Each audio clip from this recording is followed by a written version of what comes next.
Hello, I'm Craig Constantine. Today I'm talking with Sanat Singhal. Welcome, Sanat. It's a pleasure to see you again. I haven't talked to you in about 2 years. Hello, how are you today?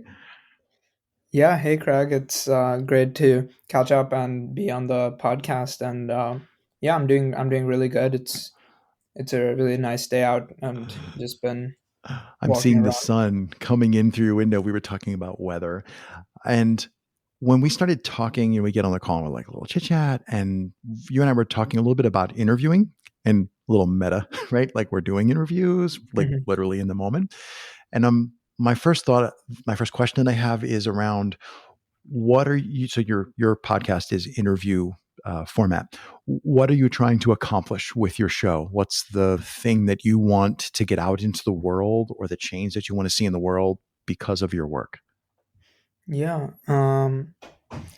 yeah. So I think the main change I'm trying to put out is really in being a facilitator for like inspiration and uh, inspiration and information as well, but primarily to uncover like stories of entrepreneurial young people and their impact, and the way they're thinking about the future, and to share that with other young people and basically inspire them to um, like think bigger, be more ambitious, and also try to figure out like their own vision for what the world should look like and do that. So I think primarily I'm trying to use the stories of people to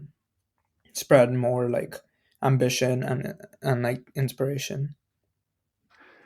Nice. I often say, yes, please. Could we have more of that? Mhm. I do think that's a great, um, it's great to spread other people's stories as a means of inspiring others, because I don't know about you, but for me, I spend most of my time when I'm like working, I spend most of my time in my own little bubble, right? Like where Mhm. else would I be besides in my own head? And Mhm. it can be challenging. You don't want to be externally motivated, like I'm not doing it unless people tell me I'm awesome, but you do need to figure out like where does my work fit into the bigger picture. And I'm wondering if you've Mhm. found instances of people who have maybe been on your show. I'm a big fan of like seeing the connections, not between me and everybody, but between other people. So I'm Mhm. wondering if you've had any stories or situations that you've seen where somebody who's been on your show, whose story you've wanted to share, obviously, or they wouldn't be on your show, where they've then connected with somebody else, like another listener, or having been on your show, showed your guest a different way to think about something. Like, what are those second order effects, if you've seen any of those? Mhm. Yeah. I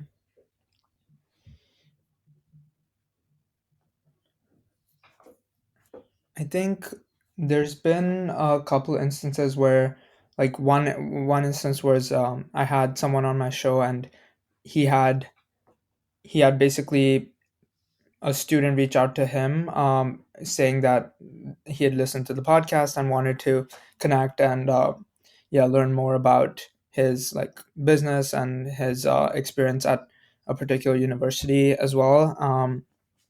And so that was really cool. Um, I think also there have been instances of like people, some of my guests who mentioned that they'd listened to other episodes, like with other guests, and like been inspired, and that's why they wanted to reach out to be on the podcast, and like found it and wanted to, yeah, share their own Hmm. stories and basically also help other people. So yeah, those have been that's always like really cool to see. And yeah, hopefully I'd love to see more of those stories come out. Yeah, but it's always hard to like, those are still fairly rare, so it's a bit harder to track my impact. Or I'm sure there's probably more stories that I'm not aware of, um, but yeah, those are some that come to mind. In there, you touched on, I guess, what I'm going to call the power of having the chance to have a direct interaction with someone. And by that, I mean, um, like in our conversation here, people listening, I mean, well, duh, you could just look up Sanat, go have a conversation. But generally, people listening might not ever have a chance to talk to you. So if we talk about Cambridge, where you're currently sitting, if you and I were to talk about Cambridge, I don't know if that's interesting, but if we did, somebody would get not just information about Cambridge, but they get Sanat's first person experience of Cambridge, and Hmm. I'm just using Cambridge as an example. So you kind of mentioned that power of that first person experience when you talk about somebody who listened to one of your guests. It's like, Hmm. yeah, they almost had a conversation with the guests. It's a little one Hmm. sided. You're stuck in a box of no talking. Um, but I love that. That's one of the things I love about podcasting is the power of, and whether one does journalism, interviews, conversation, there's a whole spectrum of stuff.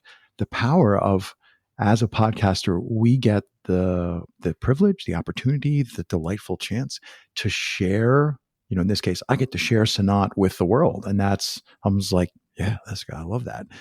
Um, have you, first of all, would you agree? And if you do, have you found that I'm going to say the joy of creating podcasts? Are you going to, do you think that your personal enjoyment has grown as you begin to realize how your sharing of guests affects the world? See what I'm saying? Yeah, yeah. Um, yeah, definitely. I think I definitely feel more like sort of more responsibility and more um engaged when I know that, people are listening and that it's providing value to other people. Mm,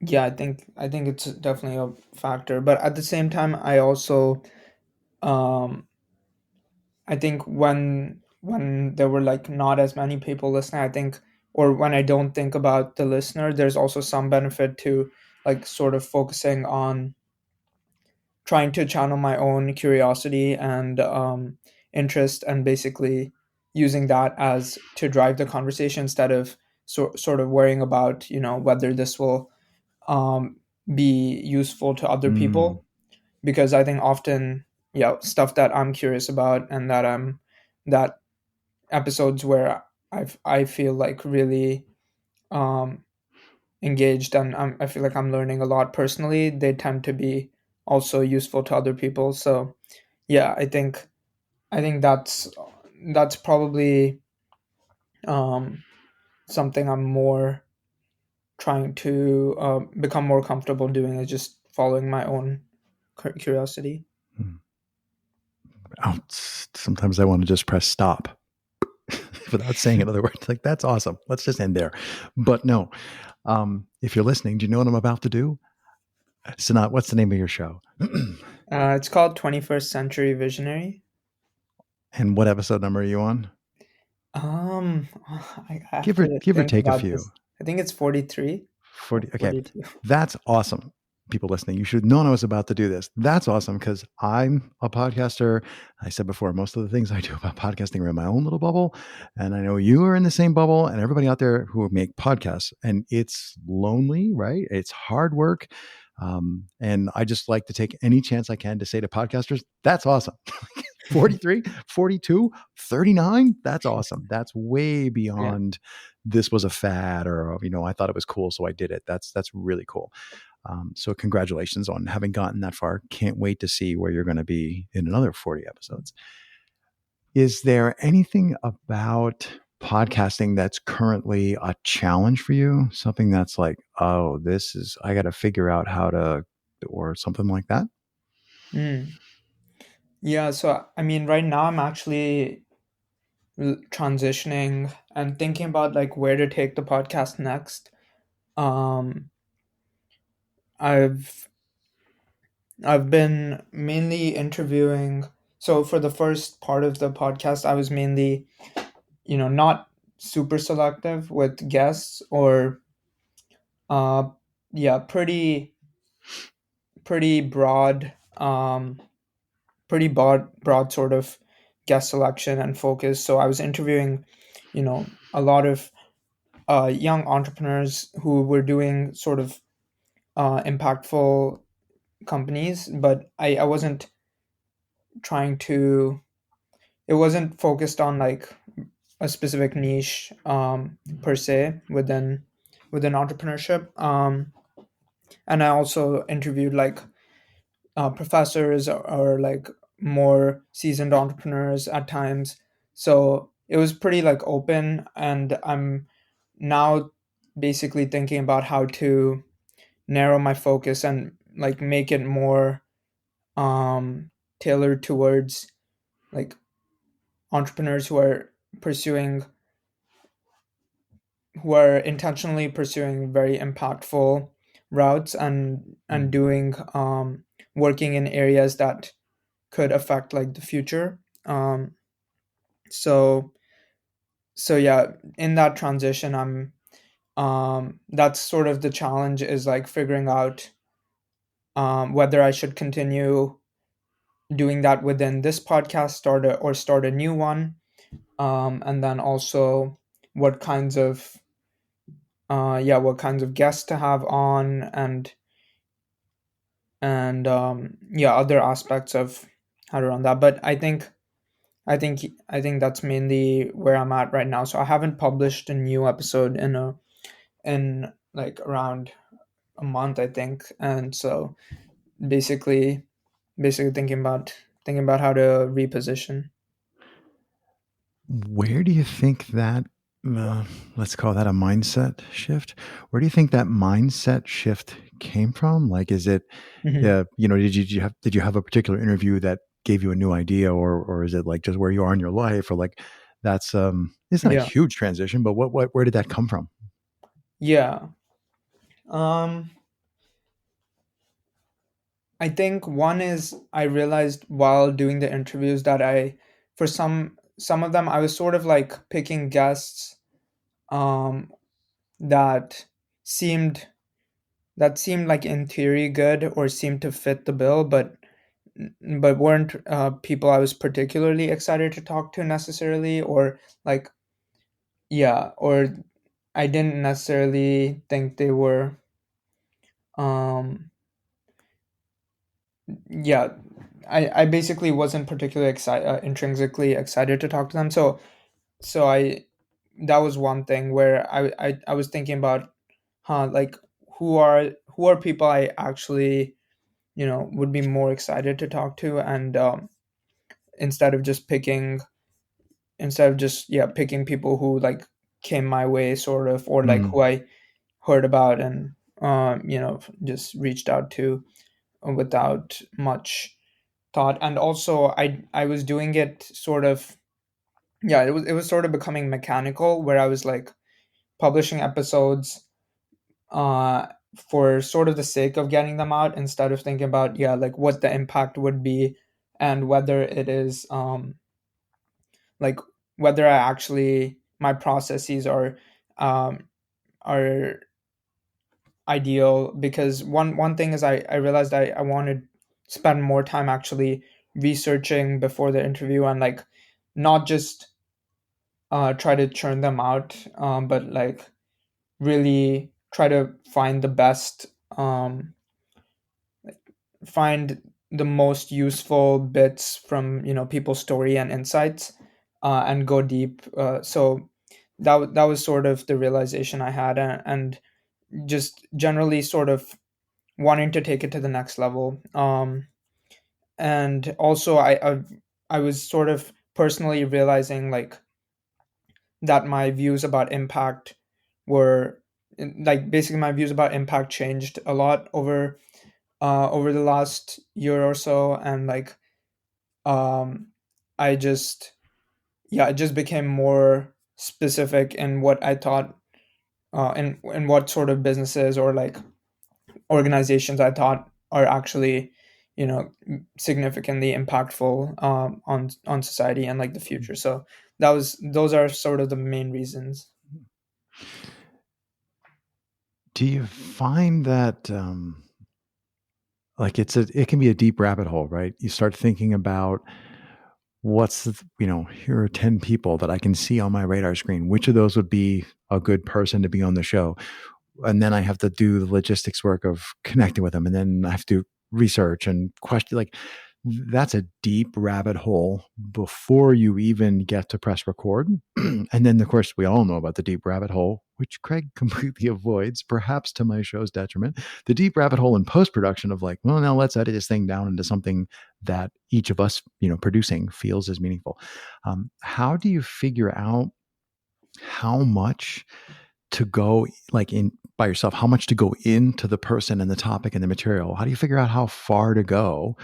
And how do you figure out like what's going to be appropriate? Like I could go deep on Sanat's personal history, or I could go deep on Sanat's current work, or I could go deep on his current project, his personal project. Hmm. How do you make those decisions? Like how do you personally make those decisions when you say, Right. okay, I which of these 10 people on my radar do I pick? And then how do I prepare for that person? Yeah. No, that's a good question. I think, yeah, that's another basically thing that I need to work on. And I don't think I was particularly intentional about this for the previous episodes. But I think one thing is just basically going focusing on the parts that are like, again, it comes back to the curiosity or like personal curiosity where I actually feel like this is interesting. And I guess always a balance in podcasting between, I think, like information, if you're doing like an educational sort of podcast, between like information and like entertainment sort of, because yeah, you have to keep things engaging for the listener, I guess. And so if it's all just sort of information without much, without much like entertainment or like interest and enthusiasm, then obviously that the information won't be conveyed, I think, as well. So yeah, I think one important part is just going with my own curiosity more and like following following a thread to, if I think it's going to an interesting place. I In terms of my own show, I think focusing more on the person's like on a particular aspect of the person's experience rather than uh, this is another thing I want to change is like in my episodes I tended to try to like cover all aspects of someone's journey and their story. Mm-hmm. So like start from the beginning and like very sequential sort of, which I don't think is like the best way to do it. And it tends to, yeah, that's another way it can get sort of boring where if you're not, if you're just trying to like cover every aspect, even when it doesn't really necessarily have that much value or is not super interesting, then yeah, it can become mechanical. So like I think basically honing in on what is actually, what aspect of their life, what time period of their life was actually like the most interesting for me and is the reason I want to talk to them. And then yeah, focusing on that and the insights from that. That's mainly what I'd say there. Yeah. Hmm. I think you made several astute observations in there. You've mentioned several times while we're talking, following your own curiosity, which is something I always say I do that all the time. I'll Mm. often spotted crossing the street. What's over there? Like this is a curiosity. I think is a beautiful, powerful tool to use to power one's own work. But I also love you're sort of describing snapshots, right? Like what's the piece of this person that I think would best serve that I could, in your case, that would best serve your audience, that'll best serve creation of change in the world. So yeah, like I said, I think you make several really great points. So I wish you the best of luck. I think you're going to do great things, going to continue to do more great things. So thanks so much for taking the time today, Sanat. Yeah, thank you so much, Craig. This was great. I really enjoyed the opportunity to share more about my experience, and also, yeah, reflect a bit for myself. So, yeah, thanks so much.